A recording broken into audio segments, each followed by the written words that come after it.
not delete it, but restart it. Yep. So here we go. We're going to get going.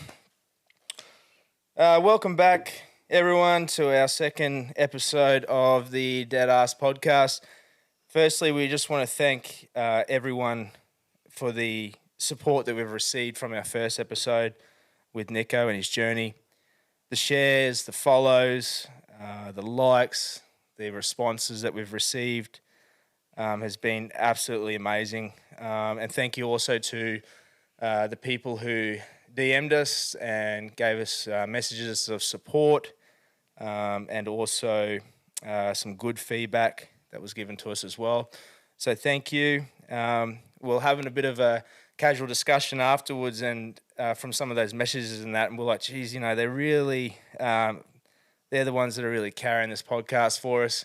So we decided, as you would in the funeral industry, the ones who carry the coffin are called the pallbearers. So we figured the ones that are carrying the podcast, you guys are the pallbearers. The pallbearers. Makes sense, mate. Yeah. So it gets this exciting to bring more content. And as I said from the previous episode, you'll be hearing from Nico, whether it be through the social media or the media podcasts or whatever it may be. You'll be hearing bits and pieces from him. You'll be hearing updates and whatnot about how he's going. As we record this, Nico is on his way down to Brisbane with an appointment with the oncology tomorrow. So we want to send him some love and positive thoughts and wish him all the best on this part moving forward. So today is going to be something different. We're going to make this a regular spot as well in the Deadass Podcast. So this is actually brought by one of my best mates, Knuckles from CTC or Country Trucker Caps. Him and I, we caught up down at the Magic Round in Brizzy for the football, and we're sitting down one morning, we're having breakfast, and we're going through and discussing some of the things that we've done in the funeral industry over the years. Now, Kev, to me, everyone on my side of my family know him as Kev. He's been a part of the family forever since we were kids. Shout out to that legend. He's been doing amazing things with his work, with his company, doing social media, social stuff, sponsorships, helping out with raising money for associations and whatnot, charities. So him and his lovely wife, Bridie. But a little thing that people don't actually know about Knuckles, that before he actually was involved with CTC, starting that, prior to him being a lecky at the mines, fresh out of high school, he actually did a stint as a funeral director with me. And I am going to definitely have Knuckles on the podcast in the near future and give him the opportunity to share some of the stories and experiences that we shared when he was doing his run as a funeral director. So shout out to him, love him heaps, and we'll be in touch soon. But on that note, we were sitting there and we were discussing about some things, and we said that, you know, a lot of people have a genuine interest in things that happen in the funeral industry. And some of the things that we've experienced over the years, people get really intrigued and a bit of that morbid curiosity kicks in.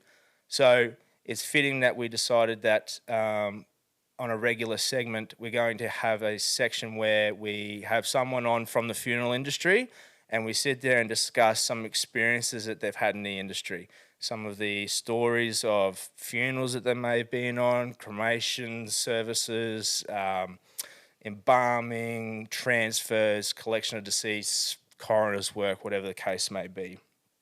So being the first one, first episode today for that, I thought it'd be very appropriate to have my good mate Col on the podcast. Cheers, bros. Thanks, mate. Col has been in and out of the industry for over the last 42 years. We've been working together since, I think, roughly 2008. Yeah, something like that. Something like that. Mm-hmm. And so Col today is going to share some of his earlier career stories. So thanks, Col. But before we get started, as Slim Dusty would sing, I love to have a beer with Colin because Colin's my mate. So let's do that. Col, let's have a beer, mate. Crack one of those. Sounds good to me. Yep. All right, and we'll share some stories. So I'll let you get that, mate. Thank you. Cheers, mate. I can. Going to be able to open that? Well, you're usually the one that opens them, mate. Yeah, I know. Yeah. Let's go get a little. Have to use my new shirt. Yeah, that's it. Ride the Rest shirt. One of the little ventures that I've got there, mate. Paper. Yeah. I don't know what mine was. I would have beat you anyway. It was scissors. Yeah, bullshit. I'm calling bullshit. Yeah, you can call it. Okay, so Col, firstly, mate, for everyone, your name's Col. You've been in the industry, in and out of it for the last 42 years. What the hell got you into it, mate? Because a lot of the old school funeral directors is generational. They grew up in it. They were born in it. That's what they know. For someone who got in the funeral industry 42 years ago to come out of it, which I know personally that it's not through family. Yep. What got you into it, mate? Well, Brizzy, basically, I didn't like high school. I didn't like school. Didn't like any of it. So back in those days, it was pretty common for a young bloke to leave school at 15 if they had a job to go to. Mm-hmm. So back then, mate, I was told, pretty particularly by my father, if I got a proper real job, I could leave school and start work. So I went down to the local, back in those days, it was a CES, it wasn't Centrelink or whatever they call themselves these days. Yeah. And rocked up there, spent ages there, registered and all that sort of stuff. And, you know, there was no real jobs for a 15-year-old straight out of school. And pretty much as I was leaving, I had a lady come up to me and said, well, actually there's a job going as a yard boy in a funeral home. Yeah. Which had been on the sheets there for months, and nobody wanted it. And I basically said, well, fuck it, mate, I'll do anything. Yeah. It sounds like a proper job to me. Yeah, of course. And so I rocked up there. It was about 2:00 in the afternoon when I got there. And by 2:30, I had a full-time job. Really? In the funeral industry. So the initial job itself was actually just to do the yard work. It wasn't actually funeral-related pretty much, issues? yeah. There was, related that stuff. was how they got you in there, I suppose. Yeah. Because, I mean, the place I worked for,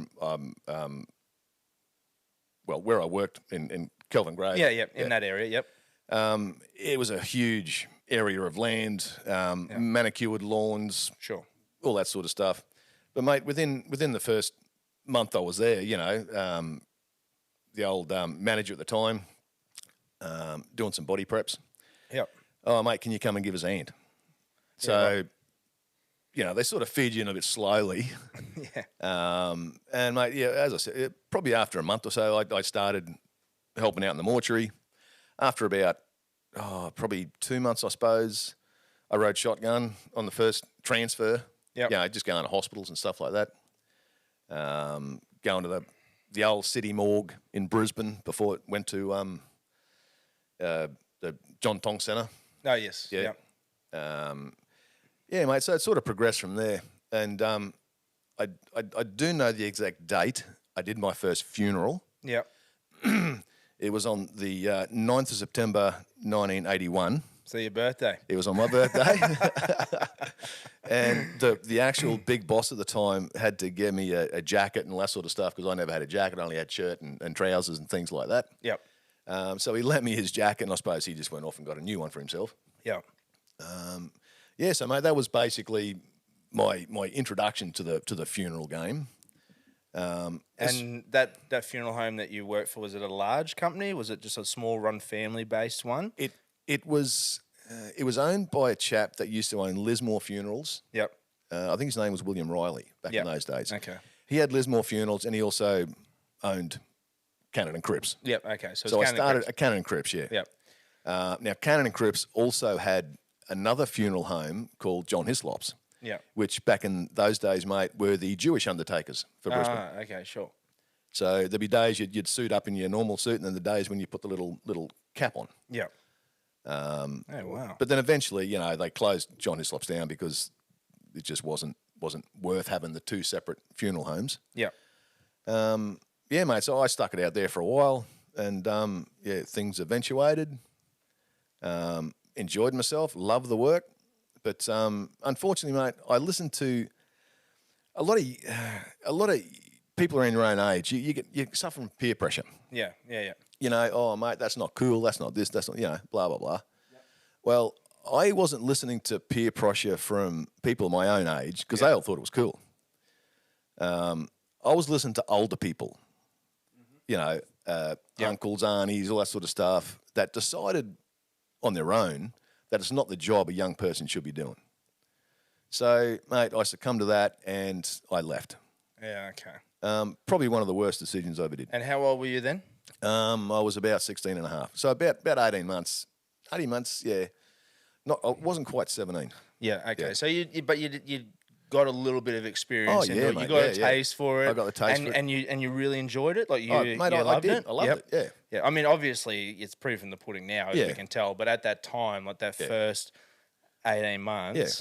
I mean, it might sound a bit strange, mate, but as a 15, 16-year-old, doing the sort of things I was doing and seeing the sights that, I was seeing, I don't think it really matters how old you are, as long as you mentally can handle that sort of thing. Yeah, of course. Because, man, there's some serious fucked up shit. I couldn't imagine it would be, yeah. And, like, these are back in the days, too, where...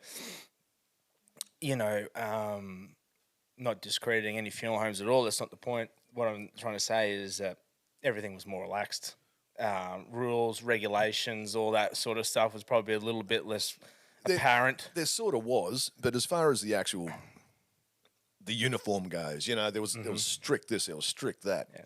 All the, whether it was the cars, the whatever. Yeah, mate, I remember back in those days, you could basically, before the smoking laws and stuff come out, you'd be walking into the mortuary with a cigarette hanging out of your mouth. Yeah. It was just common practice.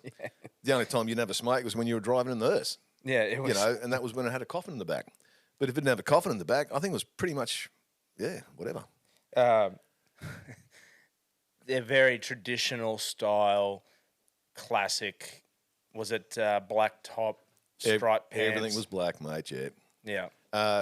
No, it was... what do they call them? Conductor pants. No, yeah. So everyone wore black suits, black jacket, black pants. And back in those days, it was a dark maroon, almost black tie with little dots all over it. And that was a standard funeral tie because I've worked for other companies and they've had the same tie. Exactly the same. Yeah.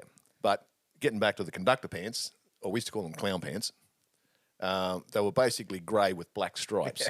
Yeah. I remember my father used to come home with them all the time. Oh, mate, and mate, I wore them right up until about 15, 16 years ago when I started. And what colour was that tie, maroon?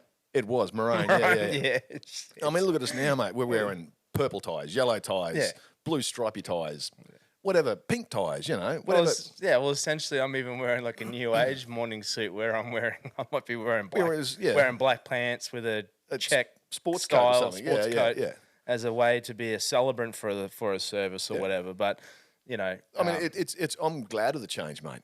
I needed it. Yeah, of course it did. Even like leading up to when I first got in the industry, everyone was still wearing double-breasted suits. Yeah, I mean the double-breasted suits.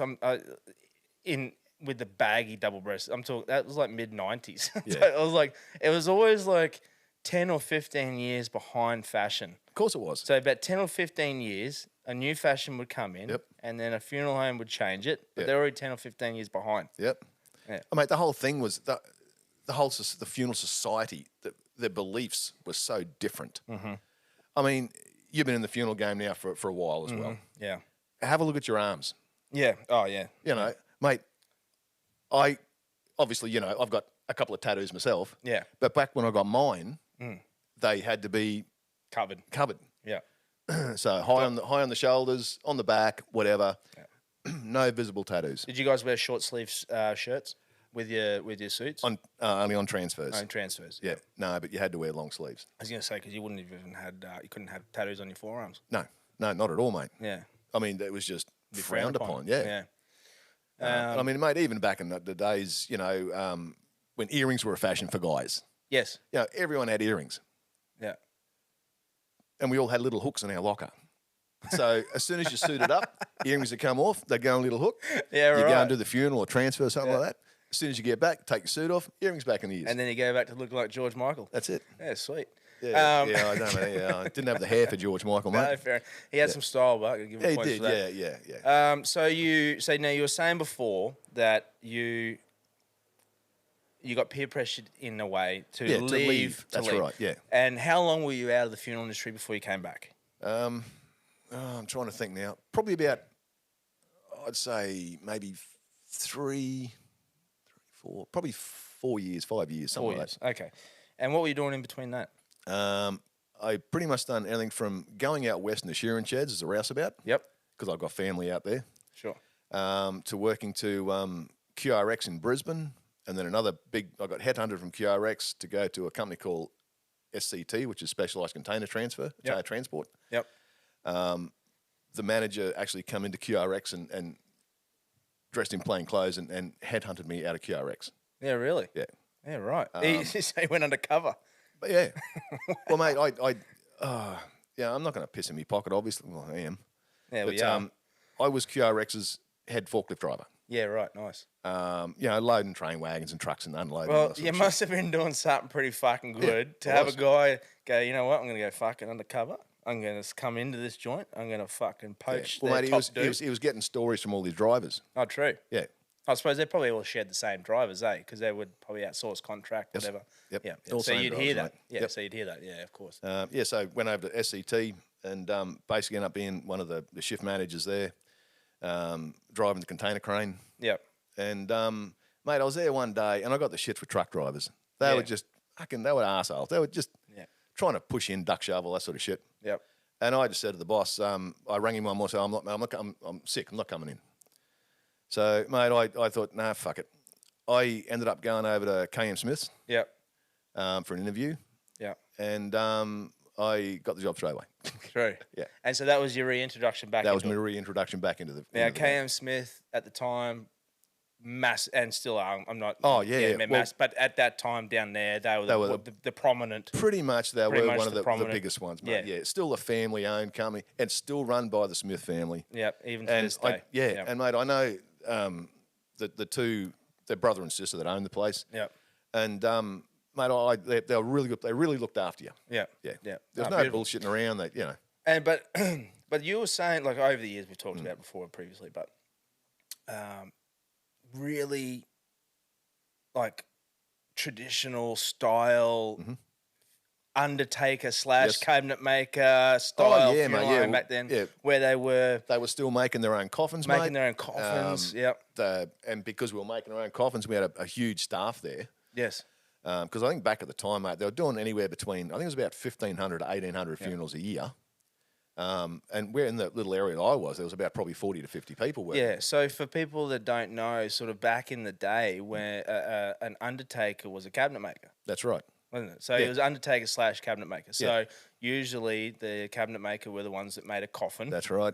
No one else did it, mate. So the local cabinet maker became the undertaker. Because he was the only one that could make the old coffins back in the old days. Yeah, that's exactly right. So it was undertaker / so a lot of they obviously converted and went more the funeral director style undertaker business, and the carpentry. They start getting busy, mate. Yeah, went the funeral side became precedent, and the cabinetry became secondary. Secondary, yeah. But what happened is some of the funeral homes still made furniture. That's correct. So you could actually go around and get furniture made by the funeral homes. That's correct. Handmade, top of the top of the line stuff. They did. Yeah. They ended up buying an old firm, a local Brisbane firm. It was called Bell Brothers. Yep. Okay. They were a specialty furniture making, custom furniture, and all that sort of stuff. And it was actually owned by the Chapel Brothers. The cricketers. Right. Oh, true. Yeah. Yeah, rightio. they'd bought it and then decided to lower their standards, Yeah. Okay. Sure. and it basically failed. Yeah. So they've gone from a sort of more like high end. They've gone Very, to more very much high end. Yeah. Very high end to more of a more mass produced style Yeah, system of yeah. punching and They punching out didn't, they didn't like any custom Yeah, okay, orders, custom yeah, work. yeah. If you wanted this chair, well, that's the chair you got. Yeah, you know, sure. Yeah. Yeah, and so so that was a nice little bit of knowledge there for people. Like, so that was, and when you went into KM Smith, they were still doing that, weren't Oh, they? well and truly. They were making Yeah, coffins. yeah. Were they making furniture then Yes, too? They were yes. still making furniture.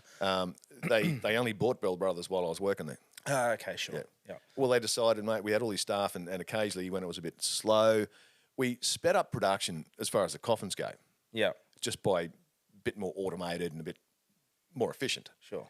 which meant we still had these guys and basically stand around, not much to do Yeah. sometimes. Yeah.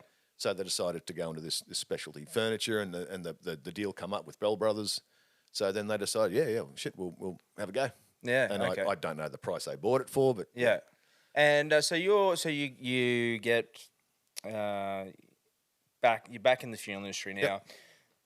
You get employed Loved by it. KM Smith. Yep. What was your first job? What was the first thing they got you to do? first At thing KM oh, Smith. KM Smith. Yeah. Oh, shit, What was mate. the first thing? Okay, straight into transfers. Transfers. Okay, so you Yep. so you're out doing transfers. I ended up transfers. being back on call again, Yep. So you're on call. doing and, funerals, and for people, on call means you essentially like after hours. After yeah. hours. Yep. So you go home. Back in those days, you got a pager, not a phone. And if a job come in, they'd call you, and you'd have to ring them back Yeah. to go out and do the transfer. Yeah. Okay. Yeah. And so that's what you started on. You started doing transfers. Yeah, straight And away. did KM Smith? Did they have the coroner's contract when No, you they didn't, were mate, working no. there at that point? No. Was that how they used to do it back then as well? It was. Yeah, it was definitely contracted Yeah, through it's private always- funeral homes. it's always Yep. been It's always contracted, been like that. yeah. Yep. No, fair enough. I'm not exactly sure who had it back those. I've got me. I think I know who it was, but I'm not going to say something I'm not sure. No, that's all right, mate. It's time for it. And then you're right. Go for it. That's what I'm already rolling in a second. So That's because I'm talking too much. that's all right. Yeah. Can't drink and talk at the Someone's same got time. to do that. I'm just listening, mate. I'm enjoying that and enjoying my beer. Now, so after you've how long were you doing transfers for before you? What was the next position that you Oh, came up? mate, it's basically Or were they? straight into funerals, mate. You Yeah. do transfers. You familiarise yourself with what's around there, because you got to remember, mate, it was a huge enterprise. Yes. Mortuary, coffin making, coffin trimming. That's like putting the drapery, the lining, the handles, all the pretty stuff on the coffins. Yeah. They had a fleet of about, I think it was about 11 hearses, 5 or 6 mourning coaches for the families, and a stretch. Then they also had, I think back then it was about 4 or 5 transfer wagons. Yeah. So basically, mate, I started off when I wasn't doing funerals or transfers, I was trimming coffins, because that's the first job, even you'd know. Yeah. When you 100%. learn it, mate, you're trimming coffins. Mm-hmm. Yeah. Yeah. And then sort of you slowly progress after that, down there anyway, to actually start making the coffins. Yeah. For the pallbearers. Yeah, the all right, pallbearers, the pallbearers of the podcast.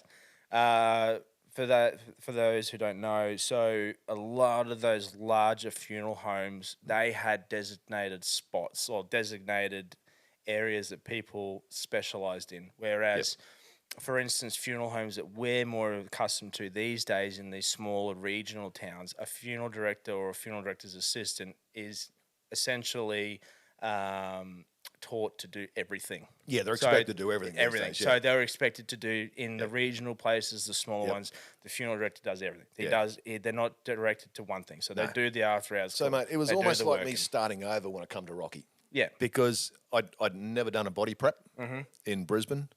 I'd never done a coroner's transfer. Did you just hold you on there one sec? Did you finish up KM Smith and come straight to Rocky? Yes, I did. Okay, so you didn't have a break in between. You come No. straight to. Yep. Okay. So when you left KM Smith and you come to Rocky, when you got to Rocky, what was the experience? You said that you hadn't done a body prep. No. No. Anything else? I still hadn't done a body prep. Okay, And I also never arranged a funeral. Okay, sure. Yep. Okay. because you had people like down there, Designated for mate. that You too. you had 2 or 3 full-time mortuary staff. Mm-hmm. You had 5 or 6 arrangers, Sure. and down there, mate, an arranger never did a funeral. Okay. Yep. Sure. You had conductors. Yes. What we call hearse driver, and then extra man. Extra man was the dude that sat in the middle. Yes. Okay. Yep. And so when you come up here, and did you just was it more interesting having all those extra responsibilities, or did you actually Coming up here, mate, going back a bit, mate, I ended up being Kame Smith's head conductor. Yep. Now, that was a role generally given to someone in their probably late 40s, early 50s. Yep. Okay. And, mate, I was like 25. Yeah. Right. So it was like, Still had your earring? oh, yeah. Yeah. Just take him out, mate. Yeah, just take him out, yeah.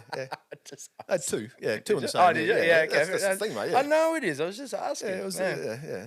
Come on. Yeah, sorry, mate. I was just wondering. So you're the head conductor, and So basically, when I left, mate, I was a head conductor. Yep. I was pretty much logistics. So you'd have like 14, 15 funerals for the day. Sure.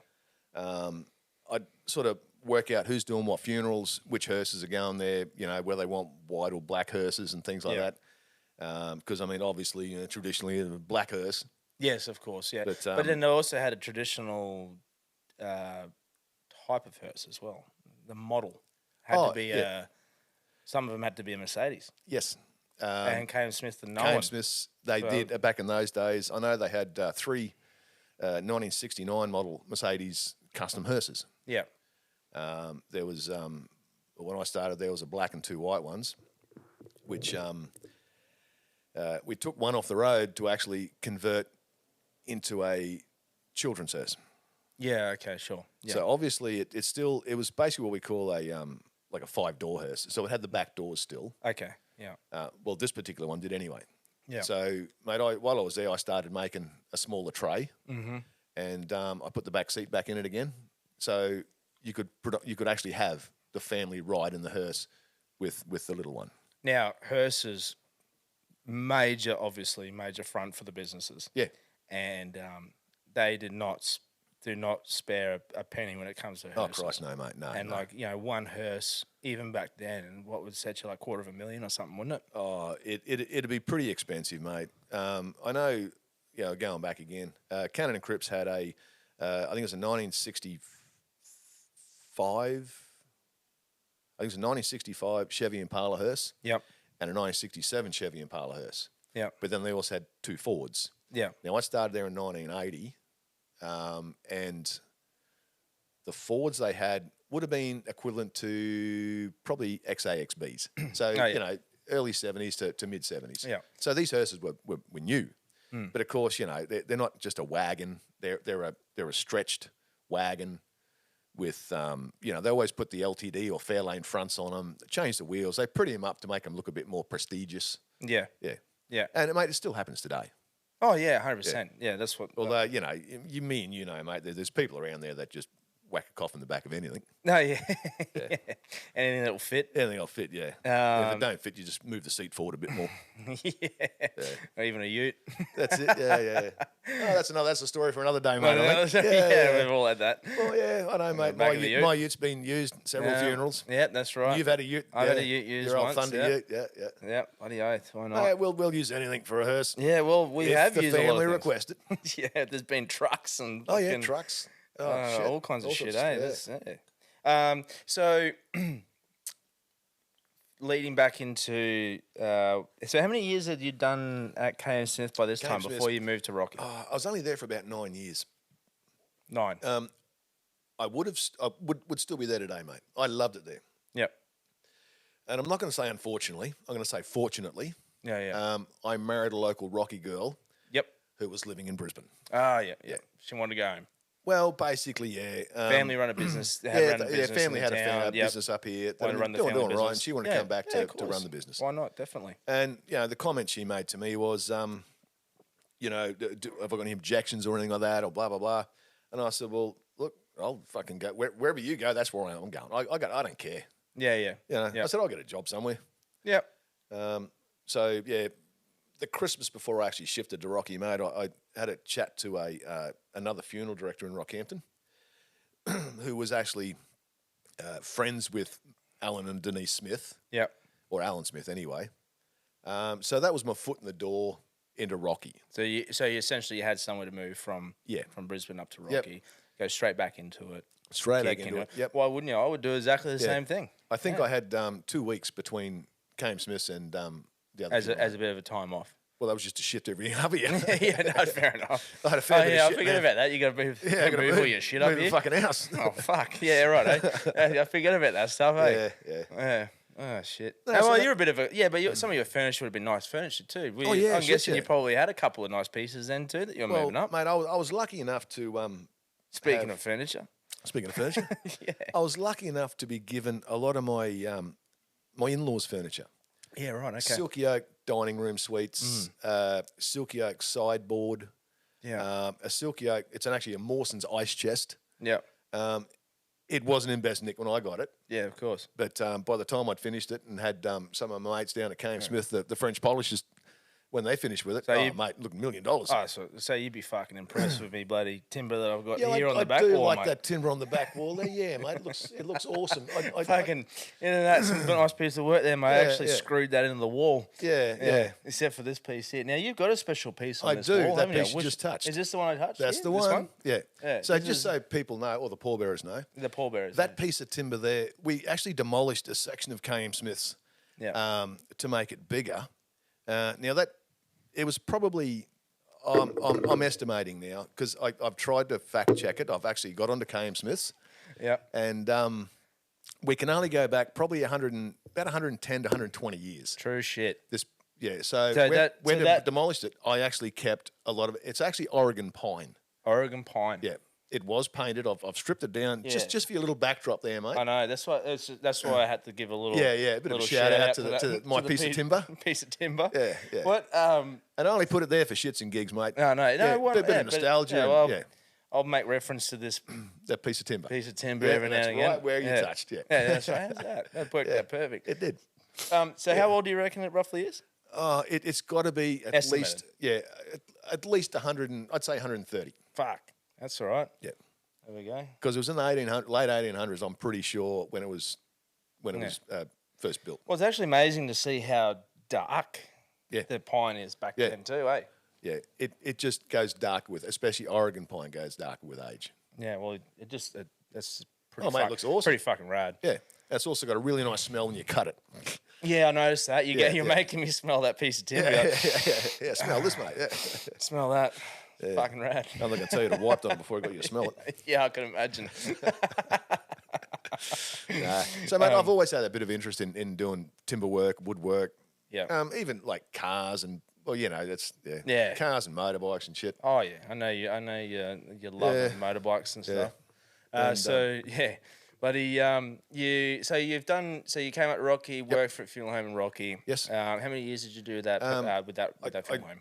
I think I was there once again for about probably 6-7 years. Yep. And then you just personal issues. Yeah, of course. Yeah. And then you decided to go. I just wanted to leave. You wanted to leave. Yeah. Just shit was happening in my life. In a dark spot. Yeah, okay, fair enough. And I'm sure a lot of people have been in that dark spot. Oh, 100%. A lot of people have been in that dark spot. Of course. So you knew to yourself, look, I need to change. Yeah, I need to change. I need to change. I need to. My doctor told me I need to change. Otherwise, it's not looking good. It's not looking good. Yeah. So, mate, I thought, fuck it. I've had a bit of an association with a lot of the florists because of the funeral sort of work. And you build up those relationships with those florists. So you get to see them all the time. Oh, of course, mate. Dealing with all these funerals. They're always dropping off and you're doing the right thing. And of course, every time a florist would bring their flowers to the funeral, they'd be like, oh, can you put ours there in front of these other ones? So, so they're standing predominantly there. So there was a little of course, of course there'd be a little bit of competition going on between all the florists, as you would, like any industry. So you'd put it in front of these flowers and you're sort of looking and go, no, once they've left, just push it aside. Mate, so I thought, I thought, no, I'll go on my own and just do a bit of a career. Good. Yeah, why not? But, mate, it was just flowers. Yeah. I was just picking up and delivering flowers. And how long did you do that for, mate? Because you were flat out. Like we used to see Christ, you yeah. fucking flying around everywhere. Flying everywhere, mate. Yeah. In the little Hyundai or the little Mazda. Gets. Yeah. Get in the old gets mate. fucked. Yeah. So just a bit of a shout out there. The Hyundai was okay. Yeah. But no, the Mazda ran rings around it, mate. Yeah, Mazda. Ran rings around it. Just built tough, eh? Yeah. I mean, I clocked up probably 275,000 Ks in the Gets. And that's doing Bought new. And that's just around town. And that's around town Yep. Ks. And that was crazy. that would have only been like bit over 2 years. Yeah, really. And then retired that one and got the little Mazda. Only clocked up about 90,000 in that. So 2.5, 3 years, something like that. And then, I kept delivering to this funeral home. Yeah. And this smart ass dude was talking to his mum, because they were looking for standby guys. Yeah. After our standby guys. I think I know what bloke. I heard. You think you know that bloke? I heard. Yeah. He's an absolute fucking legend. Well, if you ask him, he'll tell you. Oh yeah, I'm pretty sure he does. Yeah. I'm pretty sure he loves him. And it's probably written on his arm somewhere. Yeah, I'm with all pretty that sure it fucking is. ink he's got. Yeah.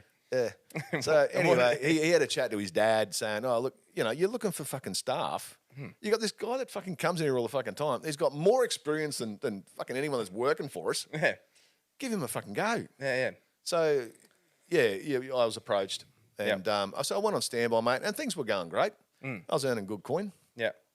Still doing the flower stuff, doing the daytime, doing after our standby. How long were you doing that for? In that where you were doing the transfers and the floral delivery? 6 months, wasn't it? So it was around June till late December. And then it started getting a little bit of It was a getting conflict. too fucking hectic, mate. Yeah. Because I was also arranging funerals. That's right. So We started dragging you into more stuff. So I was. Oh, as a funeral. Yeah. So I'd be there at a house doing a home transfer, at like on a Friday night or a Saturday. Sure. I'd be back there on the Sunday to arrange the funeral, Yes. and then on the Monday I'd be there delivering flowers. Yeah. Condolence flowers. Yeah, and shit. yeah.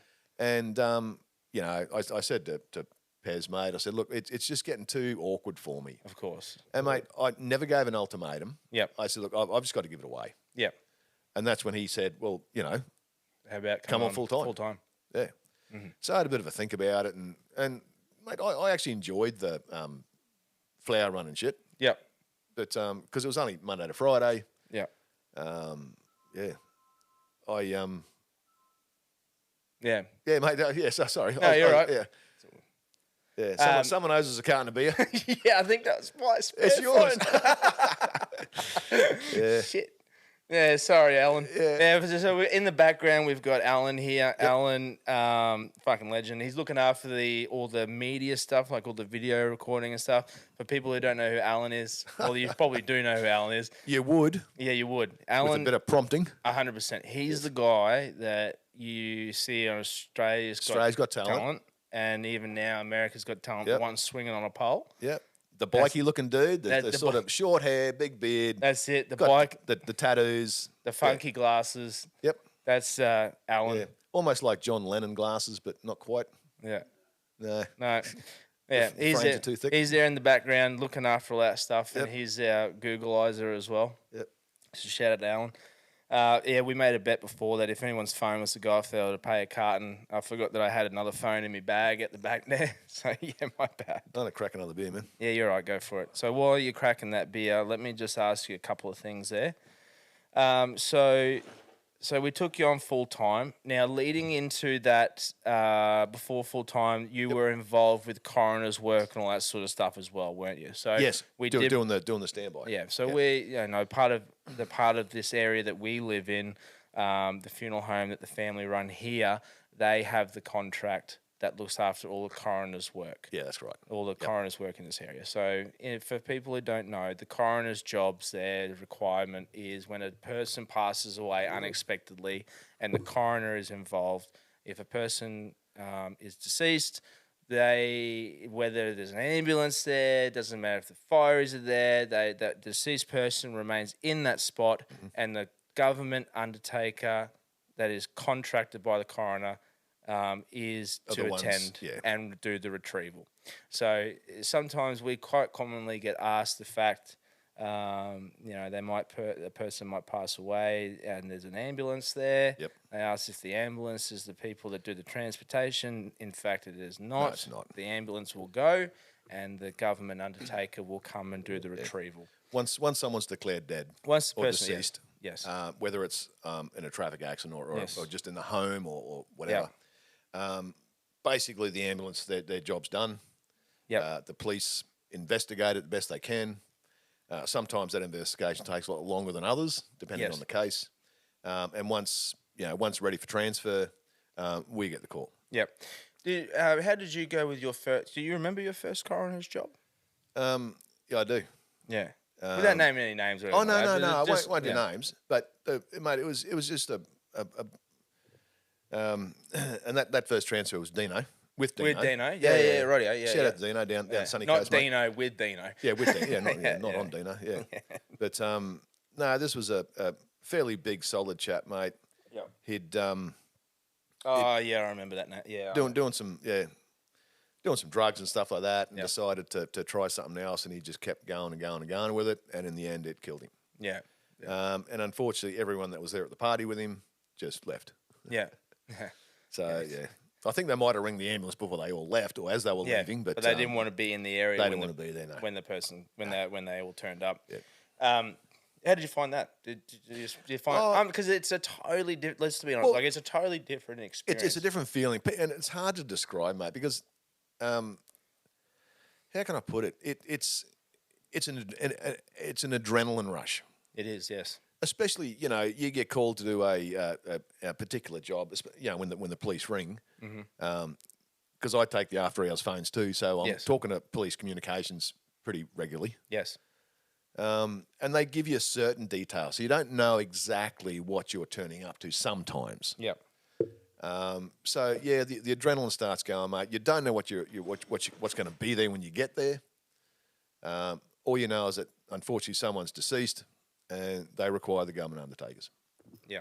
And it doesn't matter how much experience you've got in the funeral industry with doing funerals and all that sort of stuff. It's a totally different experience. Even dealing with retrievals or transfers, we call them transfers. Yeah. Collection of deceased is some other names. Is a totally different. It's a totally different experience. It's actually tending a scene where someone has been potentially murdered. Yeah. It could be someone that's died of tragic circumstances, car accident, some sort of trauma, whether it was self-inflicted or whatever the case may be, and actually been involved with that scenario and actually witnessing it, seeing it. All the elements going through, smell, everything. Everything's in heightened. Yeah. It's a totally different experience. And to some, it can be actually quite overwhelming. It can be, and we've had people in the past where they've actually started at 9 o'clock in the morning. Yep. We take them out. And they're gone by lunch. Yeah. Yep. So, but also on that same token too, and you might be one of these people itself, is that you come in for the first day and you got them for life. Yeah, that's it. Yeah. You sort of know I reckon, with their attitude, the way they handle themselves, and of course, mate, we'll sit around and have a beer, after work and stuff like that. Yeah, debrief.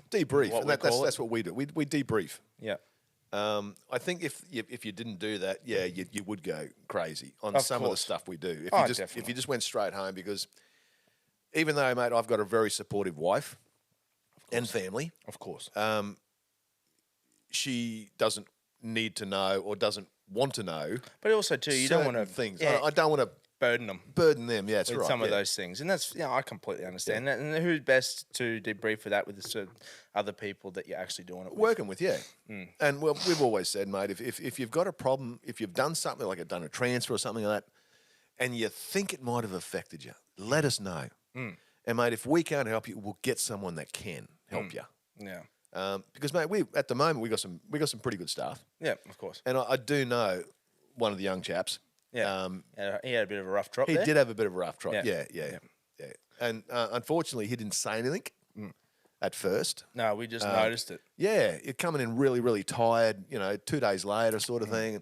And what the fuck's going on, mate? It was a self-inflicted gunshot. That's correct. Yeah. And mate, he couldn't sleep.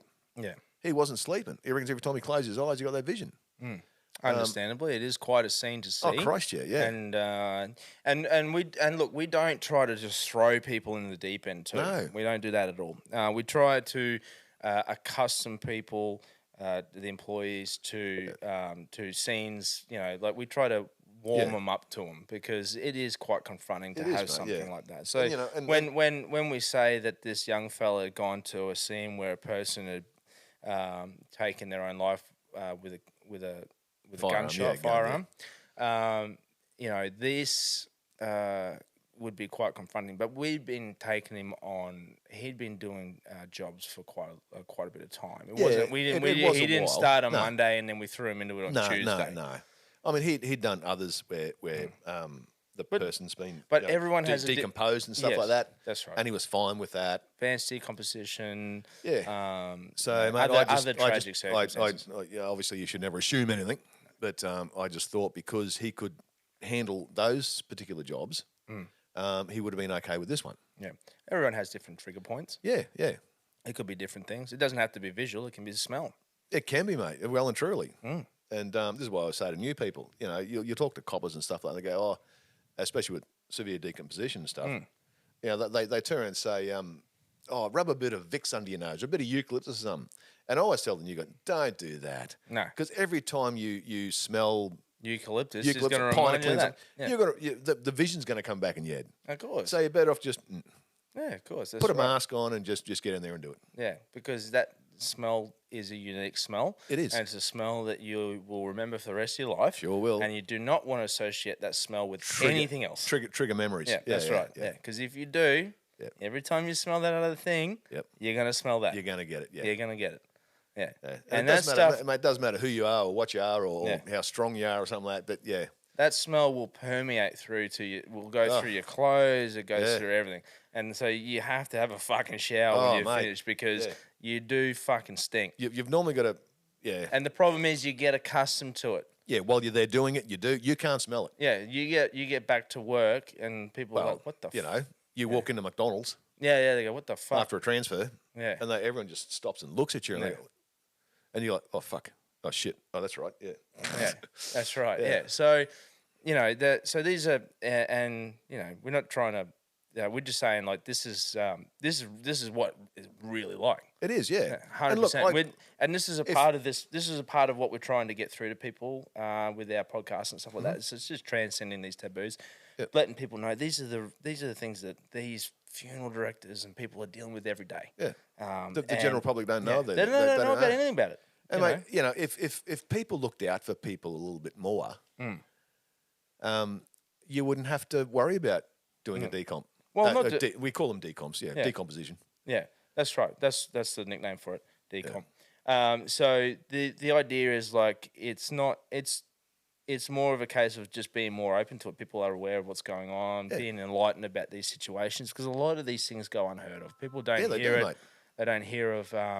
That's 2 cartons of beer. That's 2 fucking 2 cartons of beer, mate. Jesus Christ. Hang on a second. Get rid of that phone. We'll be right back after this brief advertising.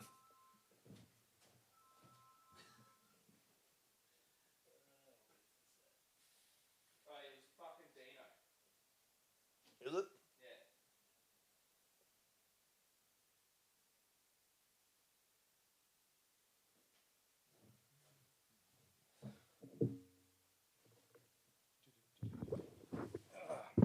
So we're back. Sorry, mate. Yeah, no, you're right. Checking my phone as well. So that spare phone that I had sitting in my thing, shout out to Dino. He's just cost me 2 fucking cartons of piss. Good on you, Dino. Yeah, appreciate that, mate. As a fellow funeral director, you should know not to call in the middle of a funeral, or in this case, a podcast. Yeah, if I don't answer the first time, fucking I'll call you back. I'm not fucking answering the second time. No, yeah, you're right. Yeah, nah, shout out to him. I love him. He's one of my homies. Home O's. That's what you are, Bruss. Ah, fair enough. So back to where we're going with. Yeah, the transfers and bits and pieces, yeah. Where were we at? We were talking about the fact of certain doing jobs. Certain jobs and stuff. Now, was it, so what was your, if you don't mind me asking, what was your first experience dealing with death? Was it with death. Was okay. it bright? Did you? A long time, mate. A long time before I started in the industry. Yeah, right. I lived at Audley in Brisbane, and there was a huge mango tree on a little road divider. And myself, I was 7, and this friend of mine lived next door to me. Yeah. Great family. He would have been probably 10 or 11, something like that. So, of course, young kids, mate, you're up and down climbing huge mango trees and stuff like that. And we've been doing this for over a year or more. Yeah. And nothing sort of out of the ordinary or anything like that. Anyway, and of course, you've always got to have a rope tied somewhere with a bucket on the end of it to hoist stuff up. Yeah. Plus, I think that was the first time I had my cigarettes. I was stealing mum and dad's darbs and Yeah. climbing the tree. And As you would. And of course, being 7-year-old, mate, you don't realise that the smoke rises above the tree. Yeah, yeah. So, of course, you get caught. My mum gets to smoke a fucking cigar, and I smoked it. Didn't get sick. Anyway, getting back, mate, So this particular afternoon, me and this I'll call him, his name's Brett. He was a mate. I know his family. Family, fantastic. Yeah. Up this tree, mate, just doing kid shit. And I got called in for dinner, so I've climbed back down the tree, gone inside, whatever, washed up, had a shower or something, or bath, whatever, waiting for dinner. And about probably 15 minutes later, back in those days, there used to be a furniture company called Walton's. Yeah. And my dad was one of the managers there, driving he used to bring this old cab over furniture truck home, and he'd park it just underneath the mango tree. So anyway, mate, he's come home, he's gone on the tree, and all of a sudden he's confronted by my mate Brett against his windscreen. Now, it was an accident. Yeah. It wasn't done on purpose. Yeah. And what actually happened was he's fallen out of the tree. It's gone. The rope has gone around his neck, but also he had his arm up, so it wasn't like just around. It was a pure. He's fallen and it's just wrapped around and it got stuck. Yeah. Yeah. So mate, my thing was, Dad racing up, screaming for my mother to get a knife so he could get him down, and so that was my first. And how old were you? I was 7. 7. Yep. And of course, mate, not allowed to go to the funeral. Because back in mate, kids don't go to funerals. Jesus, mate. Back in those days. Yeah. And I'm talking, was that 1973, 74, 73, something like that. No. And that was common practice back in the day that children weren't allowed to go to funerals. No. Yeah. And I honestly, it's wrong. Yeah, look, these days I think, and look, who knows, who can determine what a person of that age is going through, or what their concept of death, of mourning or losing someone, what they're going through, to understand that, to assume that they're not grieving. No, mate, I've heard of people saying, when you got kids, you got to have a pet. Always got to have a pet because pets don't last forever. And it's the children's introduction to something passing away that they've been close to. Yeah. A pet. Yeah. Sometimes, mate, you get 10 years, or I know, one of my old cats, I got 18 years out of it. Yeah, of course. It's their experience on death and dying sort of thing. Yeah. Yeah. I don't know. I don't think, every parent's got their own views and ideas and stuff, mate. Well, it's like anything. No one's expecting someone to pass away. No, you're right, especially at that age. And, because I'm a kid, mate, and the last time I seen him is how I seen him. Of course. And you don't really want that image for the rest of your life. No, not at all. To assume that that the pet's going to go first before before something an adult happens or to something. Is like a bit family ignorant member as well. Well, of course it is. Yeah, because things happen. Certain tragedies happen.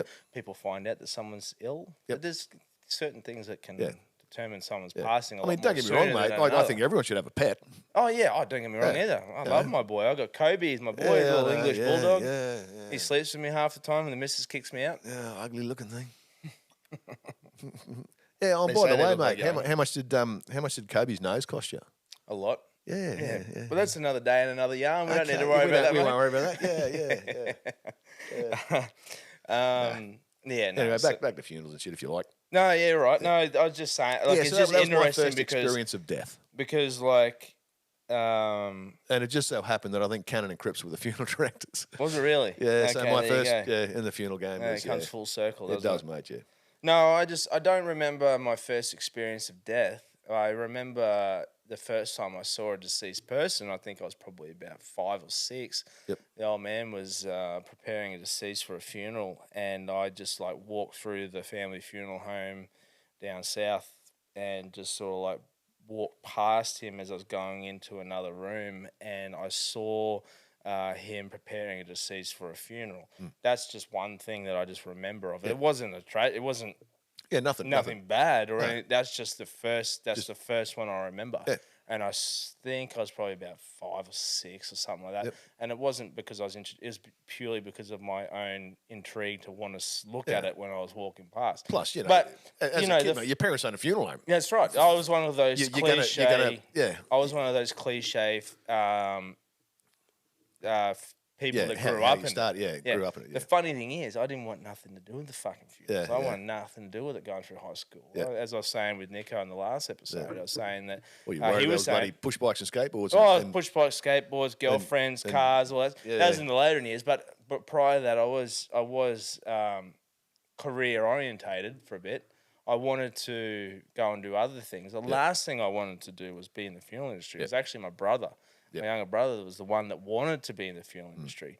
And then we go full fucking circle. Yeah, with him, and not full half circle. And I go and do the funeral industry, and he goes and does other things. Yeah. So it's funny how it does draw you back into. It can draw you in. Yeah, it can. In a way too, as well. Yeah. Because now I look at it, and there's nothing else that I would have rather have done at the time. Like I've done 20 plus years in the industry, and it's been an interesting industry. It's a great topic of conversation with people. Every time I mention to someone that I'm a funeral director or I own my own private crematorium, there's always questions. It's the same questions. But I love answering them because it's always a great topic of conversation. It is. That's how I met my wife. Because when I met my missus on the heritage balcony there, I pretended that I wanted to borrow a lighter off her, and I already have one. Yep. But the topic came up about what we did, and I said that I was a funeral director, and that struck up that conversation with each other. Yeah, it is always a good conversation. Yeah, definitely. Okay, so just for a moment there, Brian, you back in the old days, when I say old days, probably up until about I'd say the 2000s, we used to get paid approximately $6.25 a week as an industrial allowance. Yeah. Because in the eyes of everybody, no one wanted to talk to a funeral director. Really? So was that taboo? That was actually, that taboo, mate. We actually got an industrial really? award of $6 something a week. True shit. Yeah. So they pay you because you're that weird guy. They thought, you're like a weird guy. That weird guy that buries people. Yeah. You're like walking around going, oh. Yeah. As I said, mate, there's that famous old saying from that movie, I see dead people. Yeah. And they give you it was an allowance for it. It was, yeah. How much was it? $6? Oh, $6.25 or something like that. Yeah. Holy shit. Yeah. I didn't even know they had that. Yeah. Shit, back in the day. Yeah. Jeez, that was really taboo, wasn't it? Then they actually had an award rate for probably up until the 2000s, something like that. Really? Yeah. Oh, shit. Either that or I just don't get paid it anymore. Probably still there, but I don't get paid. Probably. I want to know about it. I have to do a bit of research on that one. I didn't even know those existed. Yeah. 23 years at $6 a week. Adds up with interest. Yeah, I'll see how that goes. So now you've been into it for 42 plus years. In and out. Yeah. Majority of my life has been, in the funeral industry. Yeah. And what do you see yourself in the foreseeable future, mate? Is this an industry that you think you'll see out for your work career? It will. Yeah. Whether it be definitely will. Yeah, the death industry in general. Yep. Yeah, 100%. Yep. It's interesting to see, like we were saying before, how it is one of those industries that just drags people into it, and and if you're not, and it drags you in for life. Yeah. The amount of people that you get through, the morbid curiosity. That's it. I was going to say, mate. It's people's morbid curiosity that gets them more than anything in the world. But when they experience it, you can tell. Yeah, as you're saying before, mate. Yeah. Yeah, you're either in it for an hour or you're in it for life. Yeah. Yeah. Is it so? You've been doing it. You've been working. You've been with us now. Yeah, 15 years or something. 15 years. Jeez, something like that. Goes quick, doesn't it? Oh, Mate, fuck, no, not with you, mate. No, shit, no, fuck me. So you've done 15 years. That would have been hard years too, mate. I'm not gonna lie. Yeah. Long hours. Long hours.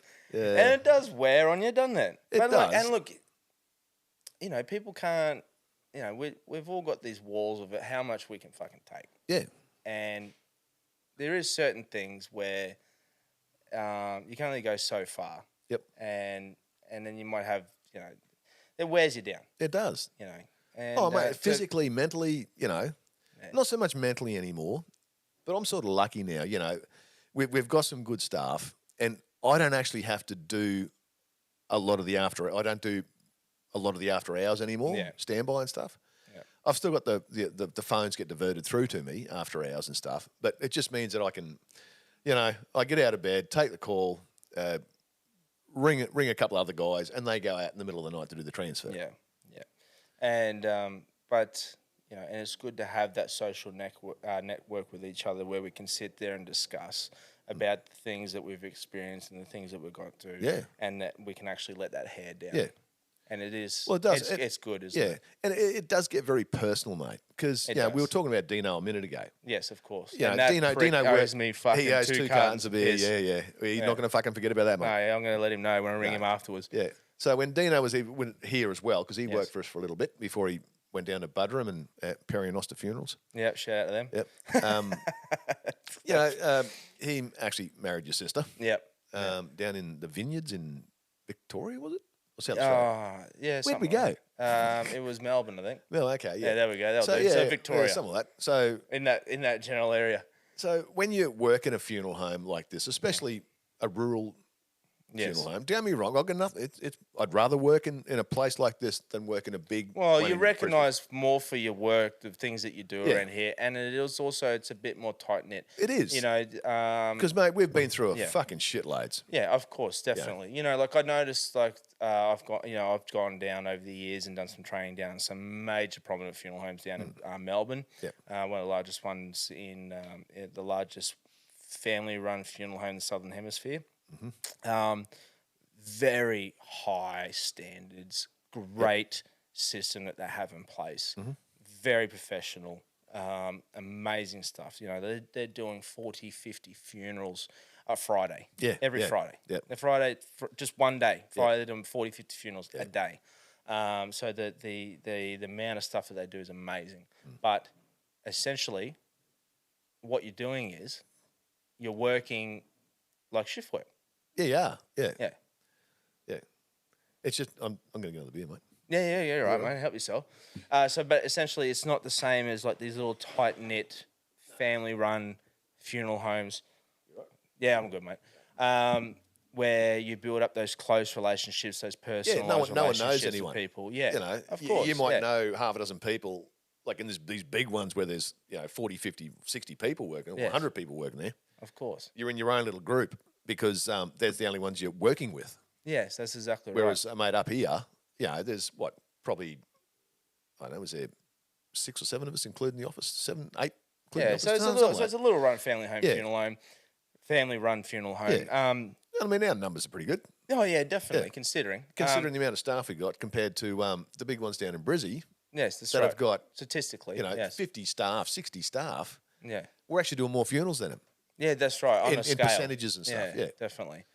So you build up those personal relationships with everyone there, and essentially you become like a family itself. You do. Yeah. Well, no, but on a non-relationship basis, just a family itself. You become, because you spend so many hours together. Of course, we know what each other's are doing. Oh, of course it is. But also too, like, did I actually give you a shout out before it's your birthday today? Did I say something? No, happy birthday, mate. Yeah, thanks, happy birthday, mate. bro. Cheers. Yeah. Thanks for that, brother. Yeah.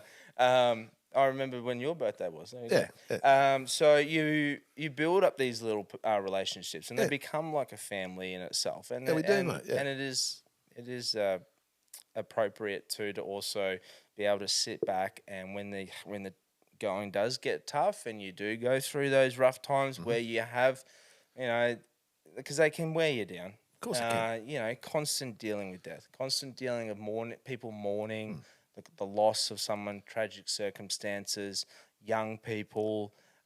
It does wear you down, mate. Yeah. And it's very important to be able to express that with those people, but also have a great support network on the other end. On the inside, yeah. On and I'm not side, extending this to the family, to your own families. I'm talking about the people that you work with. Yeah. Because they're the ones that see it and they're the ones that understand it. Agree, and they're the ones 100%, that go mate, through yeah. with it. Now, it's maybe a little bit different if your family are built in the funeral industry as well. But if it's just, it's very important to have that tight knit, just because that stuff can be very confronting and it can go through. It can go through you pretty quickly. Oh, it can wear you down. Mate, your mind is so fragile. 100%. You know, it doesn't matter what you do in life, whether it be funeral industry or you drive a truck or you, I don't know, sell ice creams. Yeah, that's right. Yeah. You know, there's things that trigger. Of course. Yeah, no one knows, mate, what goes on through someone's mind. And I don't care what sort of degrees you've got. Yeah, you can't. You really shouldn't be giving certain advice. I don't think anyway.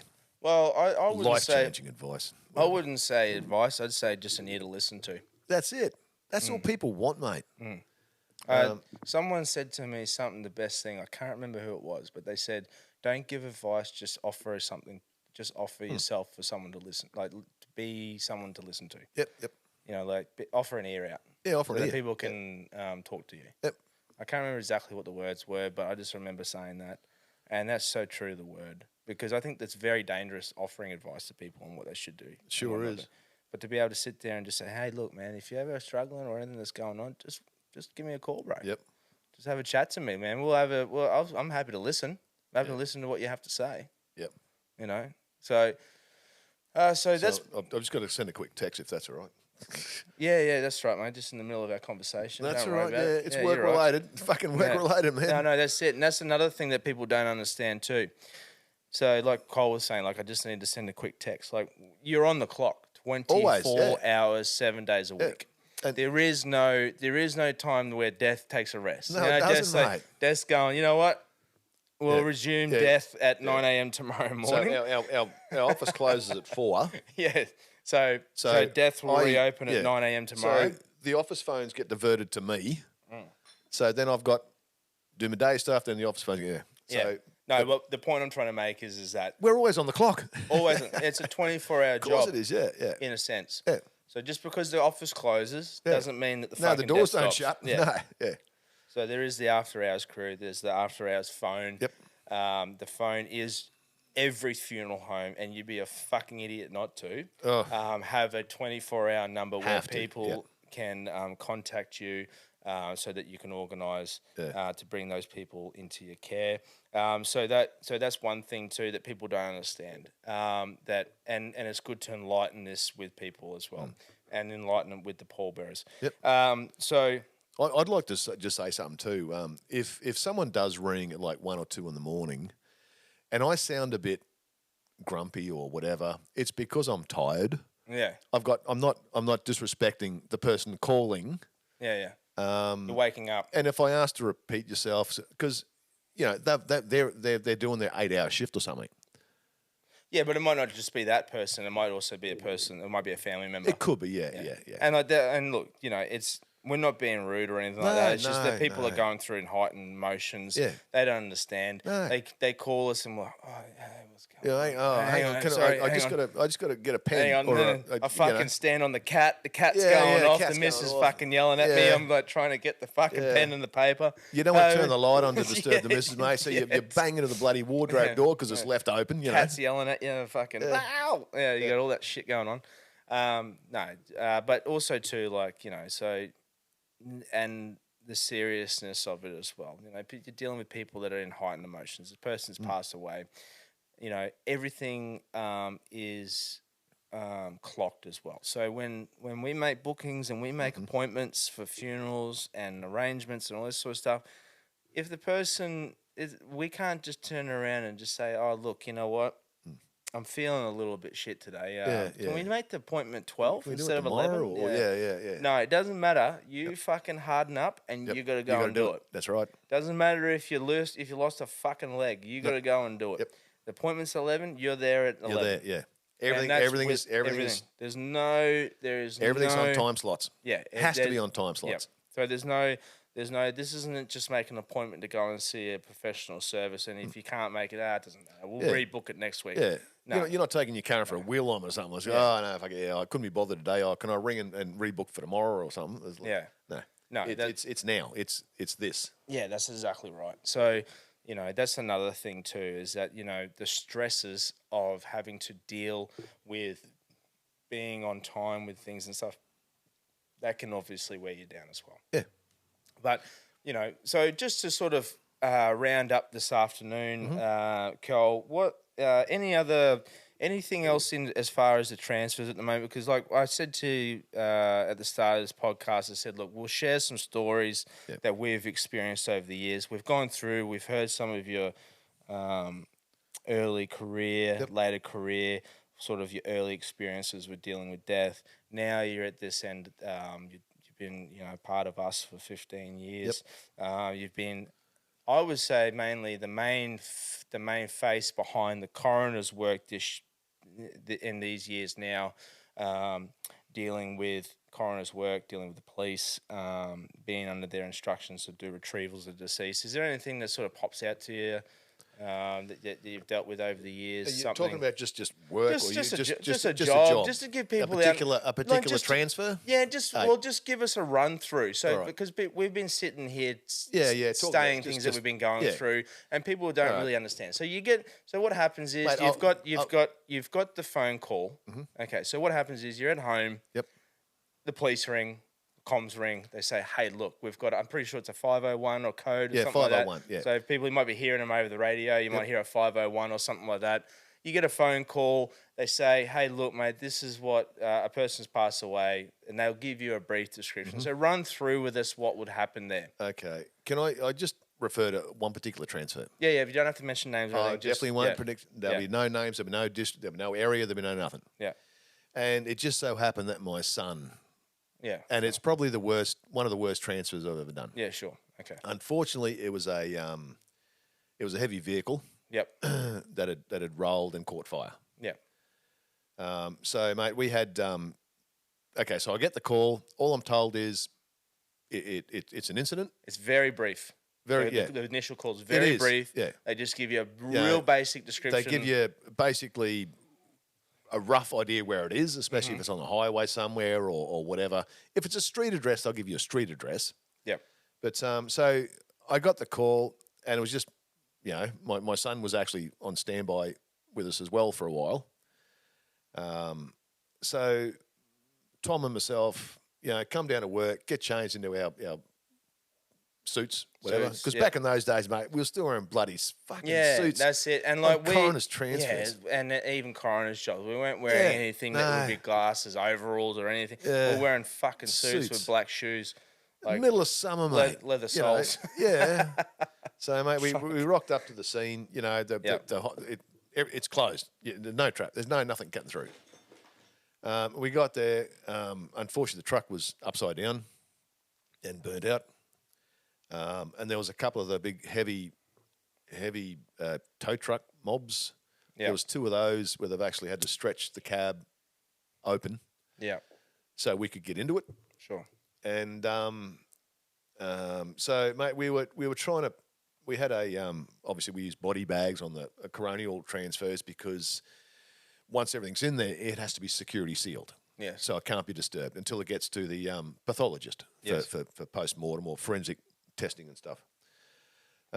So we've got the body bag laid out next to the upside down burnout truck, and my son and myself are inside the truck trying to work out what is what. Yeah. And it just took us so long. It was the middle of summer. We're wearing suits. Yeah. And mate, it was just as I said, that was one of the worst ones I've ever done. Yeah. Only because, for us, in the industry, because it was so awkward. Yes. And it was so hot. Yes. And it is pretty confronting. Of course it is. Yeah, mate. So that was, So my son's claim to fame is he's done the worst transfer ever with his dad. Yeah. Oh, that's fair enough, mate. Yeah, bloody oath. So that and how long were you doing? How long was that before you? How long were you been doing coroner's transfers before that one happened? Oh, I had been doing it for a little while. Yeah, so you were accustomed. So to I give was accustomed people to it, yeah. to give people And the, also, the, my son to, was accustomed to it. Even yeah. though So to give the pallbearers an idea, yeah. an idea, you weren't. It wasn't your first day on Oh, the job. no, You've no, been doing no, it for a no. while. Yeah. Your son had obviously been doing it for a Yeah, while. yeah. So they you guys He'd had been used to a lot of attendance. other stuff as well, and as we always say, you know, whether it's a decomposition or something like that, we you never get accustomed to it. Yeah, no, but you build up a tolerance, You do, yeah, just a bit of a mental tolerance. a mental tolerance. Yeah. You don't like doing it, mate. You wish it never happened No. to this poor person. Oh, of course. Yeah, yeah. Yeah. And the same with an accident or a traffic crash sort of thing, or whatever it is, mate. Yeah. You just don't know if they. It's just always that what if. Yeah, yeah. Of You know, course. what if they made a phone call before they passed away in their house, when Yeah. no one found them for whatever, Oh, yeah, mate. or there's a traffic plenty- accident. You know, Yeah. were they, and mate, yeah, they go on about mobile phones and stuff. Yeah, mobile phones are bad when you're driving, but so is tuning your radio Yeah. Anything that's going to or distract reaching you down from for driving. for a Yeah. bottle of water out of your console or whatever. You know, there's all these little bits and pieces, mate, that contribute to it. Yeah, I'm not of saying course. talking on phone's right. Yeah. I'm just saying there's a lot more to driving than just not touching a mobile phone. Yeah, yeah, of course. No, mate. It was just interesting to see, like we was saying before, that what certain trigger points will affect the type of transfer that you do as well. Yeah. Because, like we were saying with the young fella, it's a bit of a different scenario there. Yours and Tom's saying Yeah, that yeah, yep. it was that one. But that, mate, just to give people a little bit of an insight to some of the coroner's work that we do on a regular basis. We will we will get you back on. We'll get other industry people in to go through and share some of those stories and those memories. Bit of experiences. Experiences that are dealt with over the years. It doesn't have to be coroner's work. It can be. No. It can be funerals. It can be just certain things that we've had to attend, that we've been involved in. It could be their own personal experiences of dealing with death. It doesn't have to be a funeral-related thing itself. From a professional point of view, it can be a personal thing as well. Yep. But Yeah, and as you know yourself, mate, there's a lot of personal shit in there. oh, of course, yeah, definitely, and everyone. We've been through a lot of personal. Oh, of shit, course, yeah. and that's it, but that's it. Like when one person goes through something, we all go through something do, at that yeah. point as well. Yeah.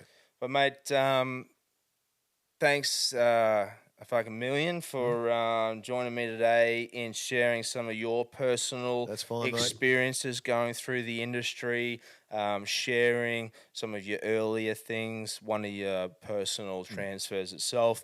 So once again, as I was saying in the previous episode, my wife was the one that came up with the whole thing, the name of this podcast, and then sitting down with my good mate Knuckles talking about this segment that we're going to have regularly. I was speaking to Christy at lunch today, actually, and she said, why don't you call that segment Tales from the Grave? Tales from the Grave, yeah. What do you reckon? We'll go with that one? Yeah, we'll stick Tales, with that. Yeah, mate. Tales from the Grave. So I reckon that's what we're going to Well, call she's this a smart segment. one out, isn't she? Between you and her. Yeah, 100%. Yeah, She carries the team. Yeah. Yeah, I'm just the ring-in. So thanks once again, Cole, mate. It's been an absolute pleasure, mate. Thank you to everyone once again for the support that we've received. We also want to extend the opportunity as well. If you have any questions or anything like that about either about the funeral industry, about what we do personally, professionally, it's something about the podcast, we have got an email address there, which will be available on our Instagram page. Our Instagram page is Deadass_podcast. Please, we've also got this loaded up to YouTube as well at some point, and that is at the Deadass Podcast. So, give us a like and a shout out and a thumbs up and all that sort of shit. Also, too, we appreciate the feedback. So if you want to email us through any questions about stuff, we're more than happy to bring them up on future episodes.